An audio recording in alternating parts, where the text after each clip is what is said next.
Tengan todos muy buenas tardes. Bueno, para mí es un placer estar con ustedes como todos los jueves aquí de frente para poder traerles buenas nuevas de salvación y para compartir con ustedes este manjar tan delicioso que pone Dios siempre a nuestro alcance para que nosotros lo compartamos con todos ustedes. Así es que vamos a disfrutarlo porque no hay nada más rico que sentarse a la mesa. Hace muchos años estaba rebelde, porque la verdad estaba rebelde y no quería saber nada de Dios. Pero a la vez uno quiere saber de Dios. Y tenía una hermana que ella estaba muy entregada al Señor. Entonces yo todo el tiempo cuando me sentía que me estaba ahogando, que me estaba apretando el zapato, yo salía corriendo para donde ella para que me ayudara. Y me dijo estas palabras: ¿por qué se conforma con migajas si usted puede sentarse a la mesa de un rey? Ay, vieran, eso me impactó montones, porque uno se conforma con migajas. Y no hay que conformarse con migajas. Hay que ir a la mesa del rey. Y perdónenme la expresión que los voy a dar, pero hay que hartarse la palabra de Dios. Pues eso vamos a hacer hoy, nos vamos a sentar a la mesa del rey y vamos a hartarnos de su palabra hasta que nos sintamos llenos, que ya no nos cabe, pero ni un bocadito más, ni una letrita más. Y eso es lo que vamos a hacer hoy. Y vamos a ver hoy la niñez de Cristo, nada más ni nada menos vamos a ver la niñez de Cristo. Así es que siempre dentro del tema, el deseado de toda la gente. Pues bueno, antes vamos a pedir una oración para que no nos atragantemos con esta palabra tan deliciosa y que Dios haga que caiga a nuestro organismo de la mejor manera posible, a nuestro espíritu, y que salgamos llenos y satisfechos de Cristo Jesús. Incline su rostro donde quiera que esté y vamos a orar. Amantísimo Padre Celestial, todos estos alimentos que nos traes para el día de hoy, bendícenos a nosotros y haz que caigan de la mejor manera posible a nuestro organismo, a nuestra mente, a nuestro espíritu, y que nos hartemos de ti. Hartemos no en el sentido que nos obstinemos, sino que quedamos más que satisfechos con toda la lección que vamos a aprender hoy de tu vida, Señor, y de toda esta palabra que Dios trae a nuestro canal, que trae a Radio Costa Rica, que trae a YouTube Laicos en Acción, para que todos, absolutamente todos, disfrutemos de este opíparo manjar. Gracias, Padre Eterno, porque haces posible que lleguemos hasta los hogares de muchísimas personas y esperemos que los disfruten tanto como nosotros. Te damos gracias, Padre, en el nombre de Cristo Jesús. Amén. Amén. Bueno, pues hoy vamos a ver la niñez de Cristo. Y siempre, como se los dije, dentro del tema, el deseado de toda la gente. El deseado de toda la gente. Jesús pasó su niñez y juventud en una aldea de montaña. No había lugar en la tierra que no habría resultado honrada por su presencia. Habría sido un privilegio para los palacios reales recibirle como huésped, pero él pasó por alto las mansiones de los ricos, las cortes celestiales y los renombrados atrios del saber para vivir en el oscuro y despreciado pueblo de Nazaret. ¿Por qué Cristo hizo eso? Es muy rico vivir en me imagino, yo nunca he vivido en un palacio, ni mucho menos, ni nací en cuna de oro tampoco. Pero debe ser muy lindo nacer en una cuna de oro y tener todo un montón de gente a la disposición de uno, que con solo que uno dé una palmadita o chasque los dedos, todo el mundo llega a atenderlo. Pero en esos lugares hay tanta intriga, tanta competencia, tantos, como decimos en Costa Rica, serruchadera de piso, que no hay como tener paz. Y yo Cristo sabía eso. Y él prefirió vivir en un lugar oscuro y despreciado, pueblo de Nazaret, para poder cumplir con la palabra de Dios y para poder cumplir con la misión que él traía, sin que nadie, absolutamente nadie, obstruyera el camino al plan de redención que el Padre y él habían diseñado para nosotros. Es admirable por su significado el breve relato de los primeros años. Y vamos a leer, un momentito, por favor. Vamos a leer Lucas 2:52. Lucas 2:52. Dice así: y Jesús crecía en sabiduría y en estatura, y en gracia para con Dios y los hombres. Jesús crecía en sabiduría y en estatura, y en gracia para con Dios y con los hombres. En el resplandor del rostro de su Padre, Jesús crecía, y a él lo que le interesaba era crecer en sabiduría para poder complacer a su Padre. Su inteligencia era viva y aguda. Tenía una reflexión y una sabiduría que superaban a sus años. Sin embargo, su carácter era de hermosa simetría. Las facultades de su intelecto y de su cuerpo se desarrollaban gradualmente en armonía con las leyes de la niñez. Nosotros tenemos que crecer tanto en sabiduría, y el principio de la sabiduría es el temor a Dios, y en estatura. ¿Por qué? Porque no puede haber un desbalance, un desbalance, tiene que ser simetralmente. Cuando una persona en el transcurso de su vida tiene un aspecto muy fuerte, muy negativo, detiene su crecimiento emocional y espiritual. Entonces vemos esos adultos que se comportan como niños o que se comportan como jóvenes, porque algo los impactó y no crecieron ni moral, ni psicológica, ni espiritualmente. Pero Cristo, como él tenía la protección de su Padre Celestial, él se desarrollaba gradualmente en armonía con las leyes de su niñez. Durante su infancia, Jesús manifestó una disposición especialmente amable. Sus manos voluntarias estaban listas para servir a otros. Revelaba una paciencia que nada podía perturbar y una veracidad que nunca sacrificaba la integridad. Él decía la verdad fuera cual fuera y no se vendía ni mentía para favorecer a otras personas. En los buenos principios era firme como una roca y su vida revelaba la gracia de una cortesía desinteresada. Con profundo interés, la madre de Jesús miraba el desarrollo de las facultades y contemplaba la perfección de su carácter. Con deleite trataba de estimular esa mentalidad inteligente y receptiva. Mediante el Espíritu Santo recibió la sabiduría para cooperar con los agentes celestiales en el desarrollo de este niño que no tenía otro padre que Dios. Hace algunos años yo di por este mismo medio un estudio sobre el desarrollo del niño, sobre el desarrollo del niño. Fue algo espectacularmente precioso. Uno cree que era para los hijos y no era para los padres, porque aquí nosotros vemos que la Virgen María estimulaba la mentalidad y la inteligencia de Jesucristo. Que ella pidió y el Espíritu Santo se la dio, la sabiduría para cooperar con los agentes celestiales. Y eso es lo que todas las madres debemos hacer para educar y aprender a educar a nuestros hijos. Pedirles sabiduría, pero no sabiduría humana, es sabiduría que venga de lo alto. Bueno, pues desde los más tiempos remotos, los fieles de Israel habían prestado mucha atención a la educación de la juventud.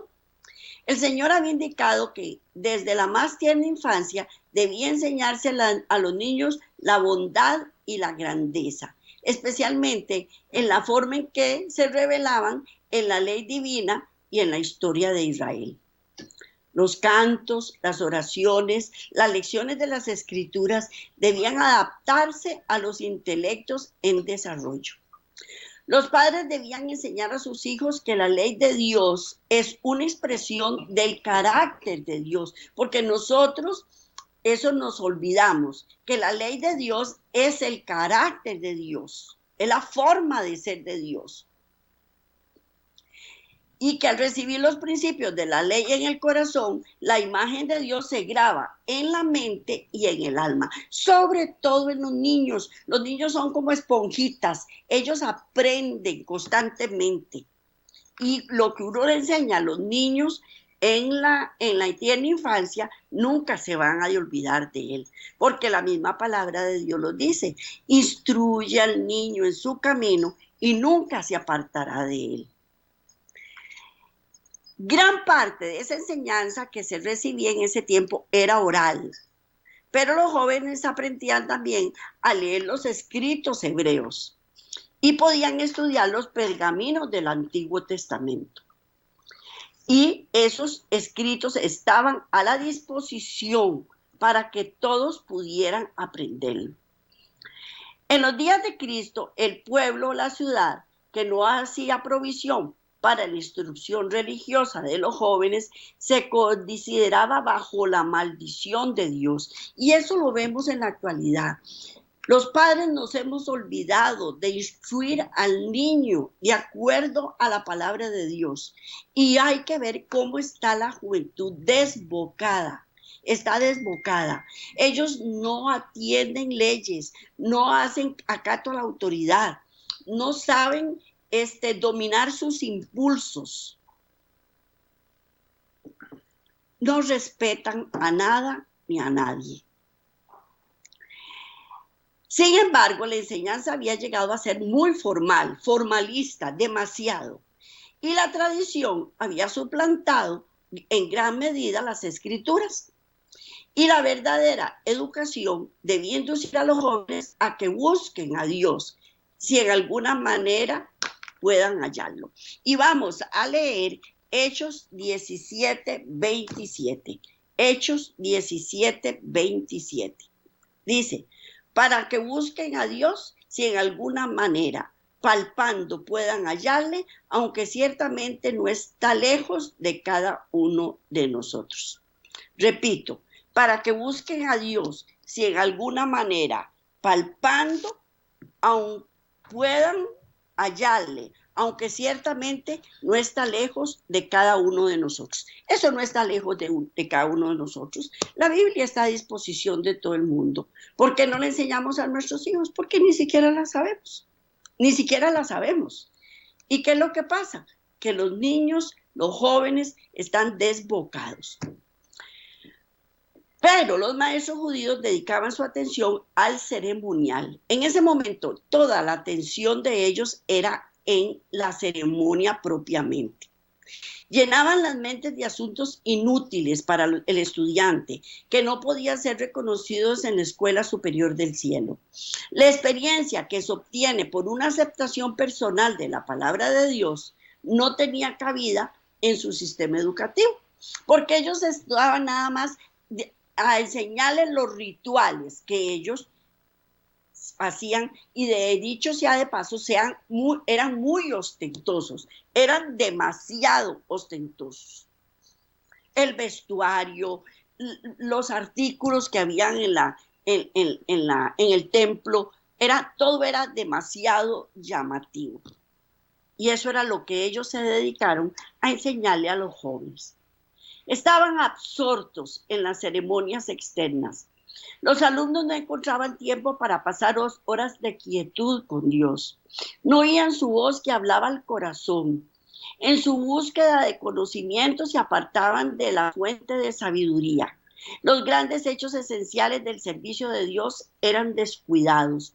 Los principios de la ley eran oscurecidos. Lo que consideraban como educación superior era el mayor obstáculo para el desarrollo verdadero. Bajo la preparación que daban los rabinos, las facultades de la juventud eran reprimidas. Su intelecto se paralizaba y estrechaba. Parece mentira, pero cuando uno no sigue al Señor, que es el principio de la sabiduría, nuestra mente se va estrechando, se va encogiendo, se va degradando, y no lo queremos entender. Pues el niño Jesús no recibió las instrucciones en la escuela de las sinagogas. Él no fue a las escuelas de las sinagogas. ¿Por qué? Porque sabía que lo que le iban a enseñar no iba de acuerdo con lo que el padre quería que él aprendiera. Su madre fue su primera maestra humana. Entonces yo le pregunto a todos ustedes, a las mamás sobre todo, ¿somos maestros para nuestros hijos? ¿Les enseñamos? ¿O el ejemplo que le estamos dando es nocivo? Pues la Virgen María fue la primera maestra humana de Dios. Del labios de ella y de los rollos de los profetas aprendió las cosas celestiales. Las mismas palabras que él había hablado a Israel por medio de Moisés le fueron enseñadas sobre las rodillas de su madre. Y al pasar de la niñez a la adolescencia, no frecuentó tampoco las escuelas de los rabinos. No las frecuentó. No necesitaba la instrucción que podía obtenerse de tales fuentes. Y vamos a leer Juan 7:15. Juan 7:15. Dice, y se maravillaron los judíos diciendo, ¿cómo sabe este letras sin haber estudiado?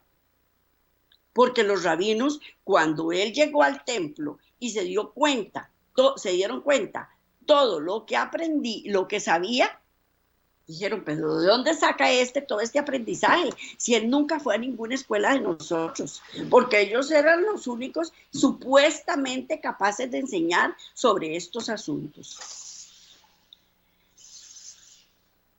Esto no indicaba que Jesús no sabía leer, sino meramente que no había recibido la educación rabínica, puesto que él adquirió saber cómo nosotros podemos adquirirlo. Su conocimiento íntimo de las Escrituras nos demuestra cuán diligentemente dedicó sus primeros años al estudio de la palabra de Dios. María primero lo enseñó a leer. Le enseñó con los rollos del Antiguo Testamento. Y después el Padre, a través de la naturaleza y a través de otras formas, le enseñó lo que debía, complementó, por decirlo así, complementó lo que María le había enseñado. Delante de él se extendía la gran biblioteca de las obras de Dios. Él, que había hecho todas las cosas, estudió las lecciones que su propia mano había escrito en la tierra, en el mar y en el cielo. Apartado de los caminos profanos del mundo, adquiría conocimiento científico de la naturaleza. Estudiaba la vida de las plantas, de los animales, de los hombres. Desde sus más tiernos años fue dominado por su propósito. Vivió para beneficiar a otros. Para ello hallaba recursos en la naturaleza. Al estudiar la vida de las plantas y de los animales, concebía nuevas ideas de los medios o modos de realizarlo. Continuamente trataba de sacar de las cosas que veía ilustraciones con las cuales presentar los vivos oráculos de Dios.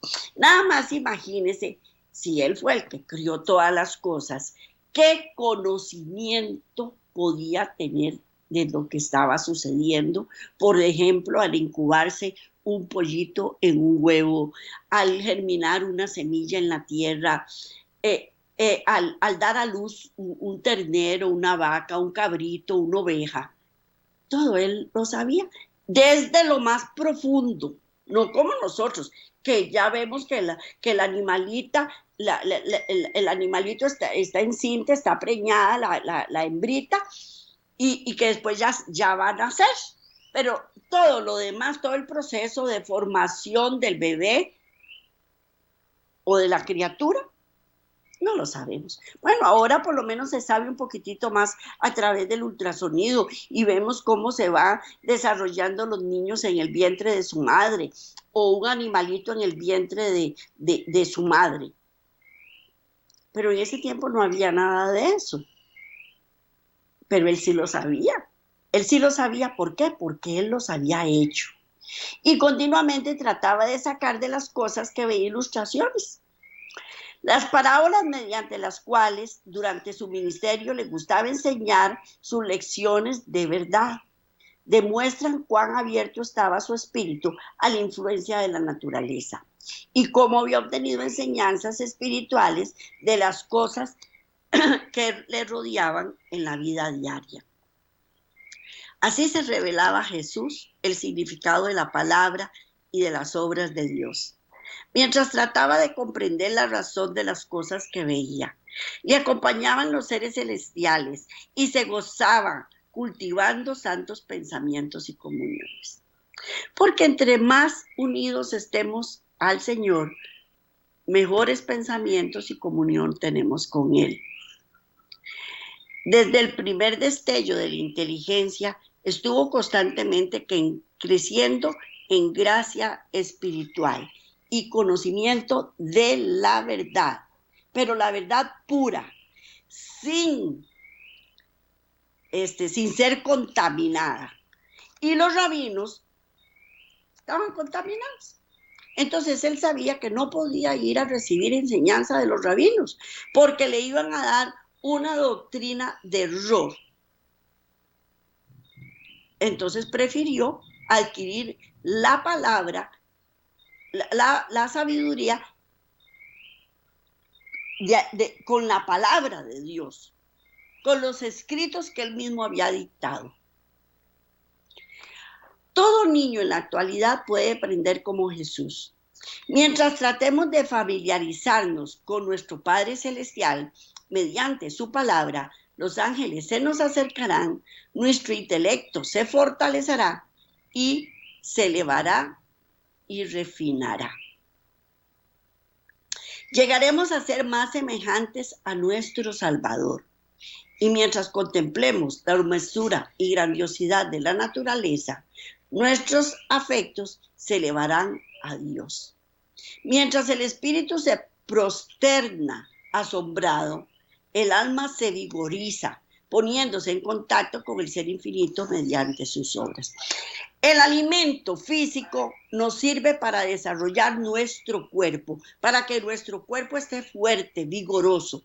Pero el alimento espiritual lo que hace es vigorizar el alma, hacerla fuerte, hacerla sabia. No hay nada más difícil en este mundo que la toma de decisiones. Y siempre tomamos malas decisiones. Pero si nosotros estamos con Cristo Jesús, nuestra alma está atenta a recibir el consejo de Dios y así poder tomar buenas decisiones. El alma se vigoriza, poniéndose en contacto con el ser infinito mediante sus obras. La comunión con Dios por medio de la oración desarrolla las facultades mentales y morales. La oración desarrolla las facultades mentales y morales. Por eso les dije al principio, entre más estemos alejados de Dios, nuestro cerebro, nuestro intelecto se va. Bueno, pongamos este ejemplo. Cuando un hombre o una mujer van al gimnasio y empiezan a alzar pesas, los músculos se van fortaleciendo de manera que se hacen como una piedra, ¿verdad?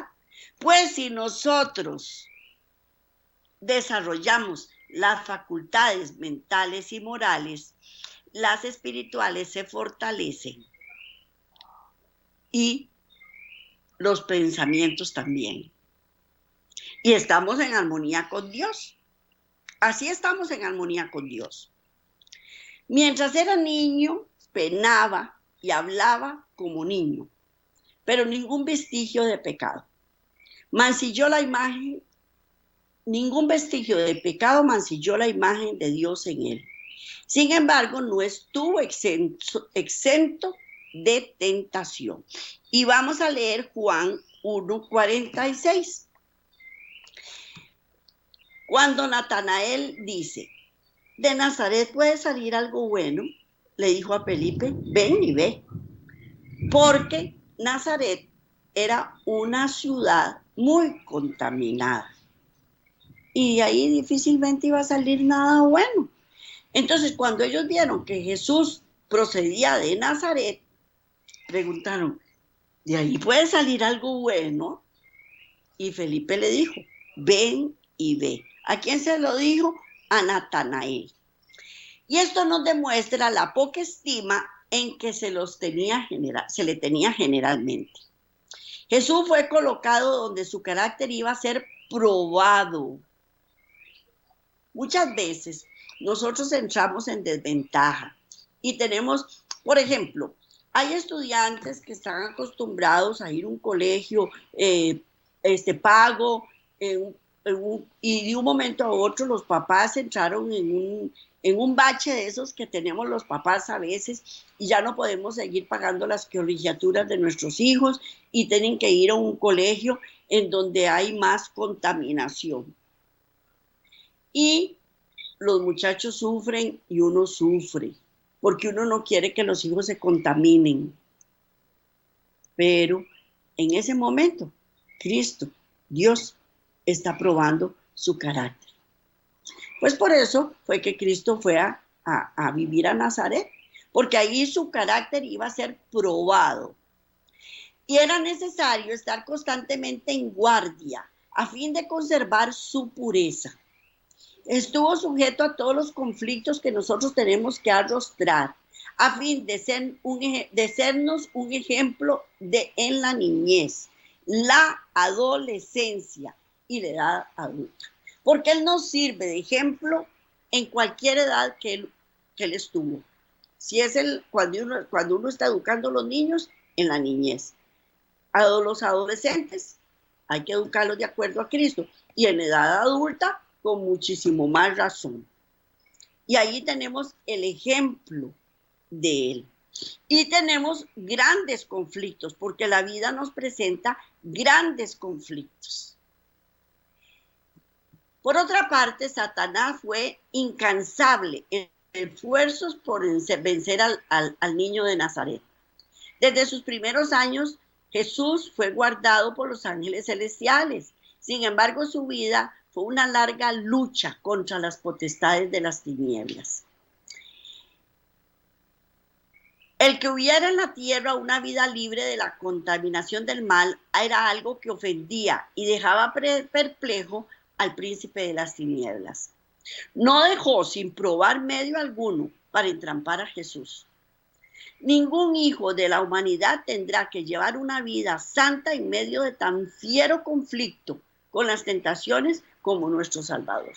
Nadie, absolutamente nadie en este mundo ha tenido las tentaciones que Cristo tuvo en la niñez, en la adolescencia y en su edad adulta. Porque Satanás se dedicó a entramparlo y a ver cómo lo hacía caer de toda manera, porque a él se dedica a eso. Y no solo con Jesús, con todos. Y con muchísimo más razón a Jesús. Por otra parte, los padres de Jesús eran pobres y dependían de su trabajo diario para su sostén. Él con ocio, pobreza, la abnegación y las privaciones. Él conoció la pobreza. La conoció definitivamente. Conoció también la abnegación, porque él tuvo que trabajar a la par de José para poder llevar el sustento a la familia. Y también tuvo grandes privaciones porque apenas se alcanzaba el dinero para mantener a la familia. Y esto fue para él una salvaguardia. En su vida laboriosa no había momentos ociosos que invitasen a la tentación. No había horas vacías que preparasen el camino para las compañías corruptas. En cuanto le era posible, cerraba la puerta al tentador. Ni la ganancia, ni el placer, ni los aplausos, ni la censura podían inducirle a consentir en un acto pecaminoso. Era sabio para discernir el mal y fuerte para resistirlo. Muchas veces, cuando estamos en desventaja, perdimos el trabajo, el dinero no alcanzó, vino una enfermedad a la casa y hay otros gastos aparte y nos sentimos tan deprimidos y tristes porque estamos tal vez con una comida muy limitada o tal vez estamos con la ropita ya raída que se está rompiendo y no tenemos dinero suficiente para comprar más. Y nos sentimos deprimidos y no nos estamos dando cuenta que Dios nos está apartando de muchas cosas. En una oportunidad, un adolescente que la mamá había tenido un buen trabajo y ganaba muchísimo dinero y vino a menos, un día hablando con él, me dijo, es que yo quiero que mi mamá vuelva a ganar el dinero que ganaba, pero la mamá se había metido en droga. Y entonces yo le dije a él, ¿para qué quiere que su mamá gane más dinero? ¿Para que le sobre más dinero para la droga? Mejor déjela ahí donde está, muy limitada, porque entre menos plata tenga, menos puede despilfarrar en droga. Así es que muchas veces nos quejamos porque no tenemos dinero suficiente. Y Cristo no tuvo nada de eso. Pero a él ni la ganancia, ni el placer, ni los aplausos, ni la censura lo podían llevar a un acto pecaminoso. Era sabio para discernir el mal y fuerte para resistirlo. Cristo fue el único ser que vivió sin pecar en nuestra tierra. Sin embargo, durante casi 30 años moró entre los perversos habitantes de Nazaret. Este hecho es la reprensión para los que creen que depende del lugar, la fortuna o la prosperidad para vivir una vida sin mácula. No. El pecado abunda por todas partes. El pecado abunda por todas partes y sea en ciudades ostentosas o sea en zonas rurales, sea ¿cómo se llama? En lugares demasiado pobres, en todos esos lugares siempre hay tentación. Siempre hay tentación. Y la tentación, la pobreza y la adversidad son la disciplina que se necesita para desarrollar pureza y firmeza. La tentación, cuando la vencemos, nos hace más fuertes. La pobreza también. Y la adversidad nos enseña a desarrollar la pureza y la firmeza. Jesús vivió en un lugar de artesanos y con fidelidad y alegría desempeñó su parte en llevar las cargas de la familia. Había sido el generalísimo del cielo y los ángeles se habían deleitado cumpliendo su palabra. Ahora era un siervo voluntario, un hijo amante y obediente. Aprendió un oficio y con sus propias manos trabajaba en la carpintería con José. Vestía como un obrero común, corría las calles de la pequeña ciudad yendo a su humilde trabajo y volviendo de él. No empleaba su poder divino para disminuir sus cargas ni aliviar su trabajo. Nada de eso. Él cumplía con su trabajo como cualquier ser humano. Mientras Jesús trabajaba en su niñez y juventud, su mente y cuerpo se desarrollaban. No empleaba temerariamente sus facultades físicas, sino de una manera que las conservase en buena salud, a fin de ejecutar el mejor trabajo de todo el ramo. No quería ser deficiente, ni aún en el manejo de las herramientas. Vean, usted no sabe cuánto peligro hay en el manejo de las herramientas. Yo les he dicho en otros programas anteriores que mi esposo es soldador y todas esas herramientas son sumamente peligrosas. Las cortadoras de hierro, las esmeriladoras, los taladros, todas esas cosas son sumamente peligrosas. Y Cristo utilizó todas esas herramientas. Él era carpintero. Imagínense las gubias, las cuchillas que tenía que usar. Toda la herramienta que él tenía que usar era sumamente filosa. Pero él aprendió a manejar las herramientas. Fue perfecto como obrero, como lo fue en su carácter. Por su ejemplo nos enseñó que es nuestro deber ser laboriosos y que nuestro trabajo debe cumplirse con exactitud y esmero. Y que una labor tal es honorable. Que no debemos ser como obreros, como trabajadores, sea obrero o sea de cuello blanco, debemos dar lo mejor de lo que nosotros tenemos y que cualquier labor que nosotros realicemos es honorable. El ejercicio que enseña a las manos a ser útiles y prepara a los jóvenes a llevar su parte de las cargas de la vida da fuerza y desarrolla toda facultad. Todos deben de hallar algo que hacer benéfico para sí y para otros. Dios nos asignó el trabajo como una bendición y solo el obrero diligente halla la verdadera gloria y el gozo de la vida.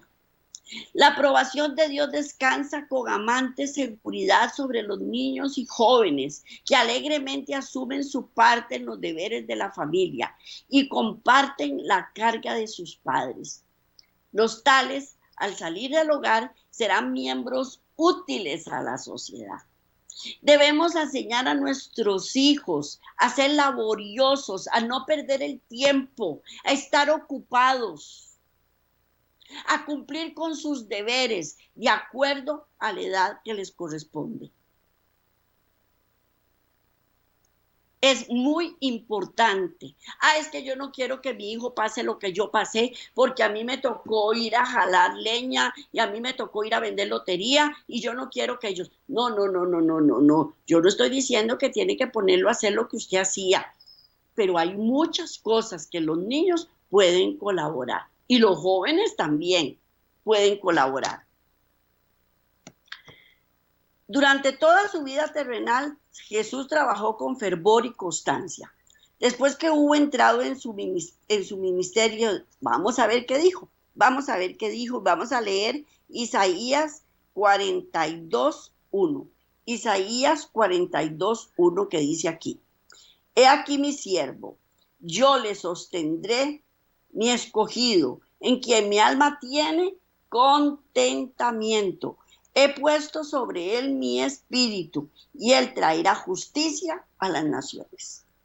Repito, he aquí mi siervo, yo le sostendré, mi escogido, en quien mi alma tiene contentamiento. He puesto sobre él mi espíritu. Él traerá justicia a las naciones. Él traerá justicia a las naciones.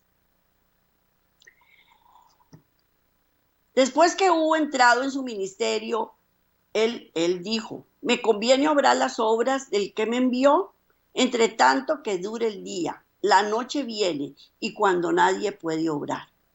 Él estaba diligente a hacer la labor de su padre. ¿Cuándo? Cuando el padre se lo indicara. Ni un momento antes, ni un momento después.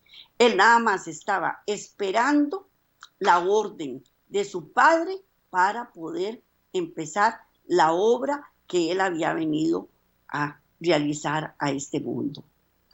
Él no rehuyó los cuidados y la responsabilidad, como lo rehuyen muchos que profesan seguirlo. Y debido a que tratan de eludir esta disciplina, muchos son débiles y faltos de eficiencia. Tal vez posean rasgos atractivos y agradables, pero son cobardes y casi inútiles cuando se trata de arrostrar dificultades y superar obstáculos.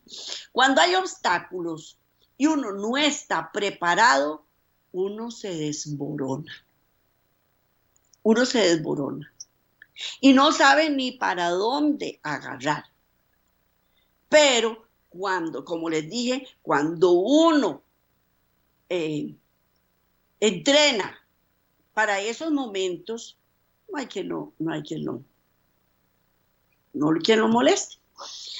En este momento yo tengo una dolencia, me salió una hernia en una de las lumbares y me está doliendo muchísimo. Y estoy haciendo ejercicios y terapia para eso. Y una de las terapias que recibo es tirar una pierna para atrás, de pie, para que cuando a una persona lo empuja uno esté fuerte y no pueda caerse. Porque uno de los problemas más grandes de los adultos mayores son las caídas, porque los huesos tal vez están frágiles y se pueden quebrar un hueso, se quebrar la cadera y eso trae grandes consecuencias. Pues uno de esos ejercicios es pararme con un pie hacia adelante y tirar el otro para atrás. De manera que si alguna persona le empuja, uno tira el pie para atrás y ya no se tambaleó ni se cayó. Porque hay que entrenar para eso. Entonces, uno tiene que entrenar física y espiritualmente y moralmente también, para que a la hora que vengan las dificultades, uno pueda superar esos obstáculos. El carácter positivo y enérgico y sólido y fuerte que manifestó Cristo debe desarrollarse en nosotros. Mediante cómo la misma disciplina que Él soportó. Y a nosotros se nos ofrece la gracia que Él recibió.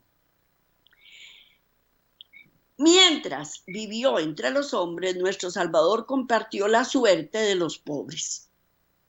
Conoció las experiencias, sus cuidados y penurias, y podía consolar y estimular a todos los humildes trabajadores.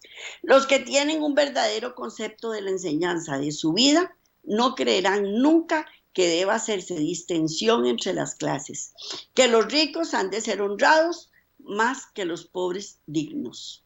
No, todas las personas tenemos dignidad y debemos ser respetadas. Los ricos, porque son ricos, no pueden humillar a los pobres, ni los pobres se tienen que aprovechar de los ricos tampoco. Todo Dios lo va poniendo en orden, poquito a poco. Y ese era Cristo. Él sabía respetar a las personas. Él trabajaba con alegría y con tacto. Y se necesita mucha paciencia y espiritualidad para introducir la religión de la Biblia en la vida familiar y en el taller. No hay nada más difícil que introducir la palabra de Dios en la vida familiar. Sobre todo cuando hay un montón de doctrinas erróneas que ellos aceptaron. Y cuando uno llega a traer por el suelo esa doctrina de error, se le enfrentan a uno. Y mucho menos en los trabajos, y mucho menos entre las amistades. Para soportar la tensión de los negocios mundanales y sin embargo continuar deseando sinceramente la gloria de este Dios. Uno tiene que tener mucha paciencia y espiritualidad, sobre todo en los negocios mundanales, y sin embargo continuar desarrollando, deseando sinceramente la gloria de Dios. No hay nada más que exista más corrupción que los negocios mundanales. Es algo increíble. Negocios, como lo dicen ellos con su refrán, negocios son negocios. Ahí no hay respeto por nada. Bueno, pero Cristo fue un ayudador. Nunca estuvo tan embargado por los cuidados de este mundo que no tuviera tiempo y pensamiento para las cosas celestiales. Y eso es algo que debemos aprender. Debemos apartar el tiempo, porque la gente dice, es que yo no estudio la Biblia porque yo no tengo tiempo, es que yo no leo porque yo no tengo tiempo, es porque, no, el tiempo hay que hacerlo, hay que sacarlo. ¿De dónde? De alguna manera. Y él todo el tiempo expresaba su alegría cantando salmos e himnos celestiales. A menudo los moradores de Nazaret oían su voz que se elevaba en alabanza y agradecimiento a Dios. Mantenía comunión con el cielo mediante el canto. Y cuando los compañeros se quejaban por el cansancio, eran alegrados por la dulce melodía que brotaba de sus labios. Sus alabanzas parecían ahuyentar a los malos ángeles y como incienso llenaba el lugar de fragancia. La mente de los que le oían se alejaba del destierro que aquí sufrían para elevarse a la patria celestial. Imagínense nada más con qué amor él elevaba aquí esos himnos a Dios y esos cantos a Dios. ¿Cómo debía haber disfrutado él cantando esos himnos y esas alabanzas a su Padre Celestial? Y nos olvidamos de que también es nuestro Padre Celestial y que también podemos decir Abba Padre. Porque no está en el cielo y él no se acuerda de mí. Miren, para mí no hubo cosa más impactante cuando una vez me dijeron, ya usted entendió que Dios es su Padre. Ay, yo me quedé como, pero ¿cómo así? No, jamás, yo nunca había pensado en eso. Bueno, pues empiece a pensarlo. Él es su Padre y es mi Padre, así como fue el Padre de Jesús. Jesús era la fuente de la misericordia sanadora para el mundo. Y durante todos aquellos años de reclusión en Nazaret, su vida se derramó en raudales, en simpatía y ternura. Los ancianos, los tristes, los apesadumbrados por el pecado, los niños que jugaban con gozo inocente, los pequeños seres de los vergeles, las pacientes cargas de bestias de carga, todos eran más felices a causa de su presencia. Aquel cuya palabra sostenía los mundos podía agacharse a aliviar un pájaro herido. No había nada de insignificante que no mereciera su atención o sus servicios. No hay nada insignificante para Dios. Mire, por más que usted esté triste por una nimiedad, usted le pide a Dios y Él viene a sanarle su nimiedad. Tal vez no le va a dar lo que usted quiere porque no le conviene, pero le ayuda a sobrellevar ese duelo por algo que usted perdió. Porque si por lo perdió era porque no era suyo o porque lo descuidó. Pero Dios siempre está atento a nuestras súplicas. Así, mientras crecía en sabiduría y estatura, Jesús crecía en gracia para con Dios y los hombres. Se granjeaba las simpatías de los corazones, mostrándose capaz de solidarizarse con otros. La atmósfera de esperanza y de valor que le rodeaba hacía de él una bendición en todo hogar. Y a menudo en la sinagoga, los sábados, se le pedía que leyera las lecciones de los profetas y el corazón de los oyentes se conmovía al ver irradiar una nueva luz de las palabras familiares del texto sagrado. Sin embargo, Jesús rehuía la ostentación. Durante todos los años de su estadía en Nazaret, no manifestó su poder milagroso. No buscó ninguna posición elevada, ni asumió títulos. Si él hubiera querido asumir títulos y tener una posición elevada, se hubiera metido en las sinagogas con los rabinos y hubiera empezado a volar cabezas hasta que él hubiera llegado a ser el sumo sacerdote. Pero a él no le interesaba eso. Él no le interesaba nada de posiciones. Su vida era tranquila y sencilla. Y aún en el silencio de las escrituras acerca de sus primeros años, nos enseña una lección importante. Cuanto más tranquila y sencilla sea la vida de un niño, cuanto más libre de excitación artificial y más en armonía con la naturaleza, más favorable se verá para el vigor físico y mental y para la fuerza espiritual. Muchas veces nosotros, el bullicio de la ciudad en las que vivimos nos aturde y no hay como la vida del campo.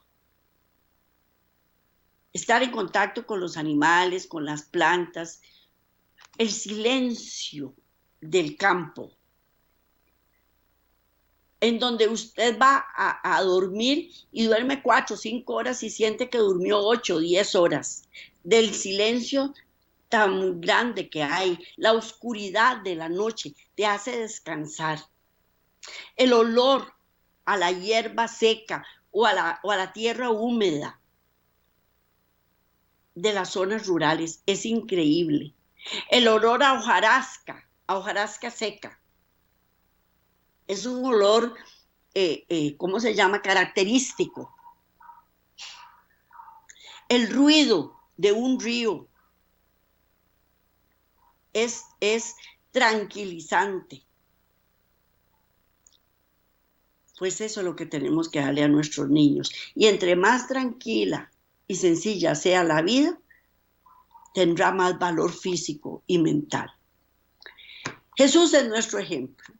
Son muchos los que se espacian con interés en el periodo de su ministerio público, mientras pasan por alto la enseñanza de sus primeros años, pero es en su vida familiar donde él es el modelo para todos los niños y jóvenes.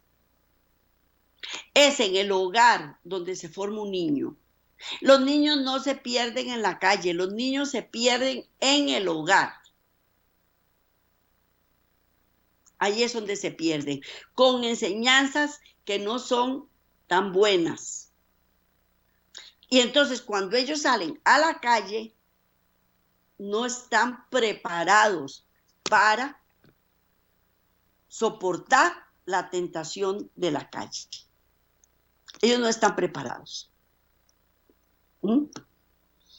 El Salvador condescendió en ser pobre, a fin de enseñarnos cuán íntimamente podemos andar con Dios nosotros los de suerte humilde. Muchas veces nos quejamos porque no tenemos plata o no tenemos un segundo vestido que ponernos. Y no estamos viendo toda la bendición que hay a nuestro alrededor. Lo único que estamos es enfrascados en lo que no tenemos.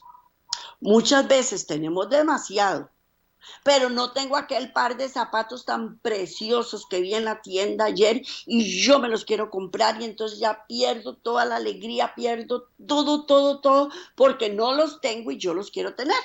Y no estoy viendo que tengo tal vez 20 pares de zapatos metidos en el closet. Igual con la comida. Igual con todo, con todo. Vivió para agradar y honrar y glorificar a su Padre en las cosas comunes de la vida. Empezó su obra consagrando el humilde oficio de artesano, que trabaja para ganarse el pan cotidiano. Estaba haciendo el servicio de Dios tanto cuando trabajaba en el banco del carpintero, como cuando hacía milagros para la muchedumbre. Y todo joven que siga fiel y obediente el ejemplo de Cristo en su humilde hogar puede aferrarse a estas palabras que el Padre dijo de él por el Espíritu Santo. He aquí mi siervo, yo le sostendré, mi escogido, en quien mi alma toma contentamiento. ¿Cuántos deseáramos de nosotros que el Padre diga, ay, María Elena, esta es mi hija amada y yo me contento en ella? Que debe ser algo espectacular. Como cuando uno llega, está presentando un examen y sacó la mejor nota. Qué satisfacción que siente uno. Pues esto es más y más y más de haberse sacado una mejor nota. Representa nuestra vida eterna. Y tenemos un Cristo a quien seguir. Si tenemos niños, podemos guiar a nuestros niños al niño que estuvo en Cristo. Si tenemos jóvenes, guiar a los jóvenes hacia Cristo.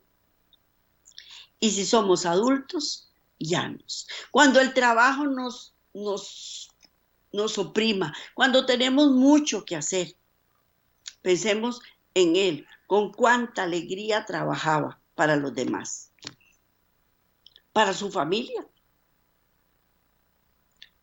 Cuando nos sentamos agobiados porque no tenemos algo, pensemos cuántas penurias pasó Él.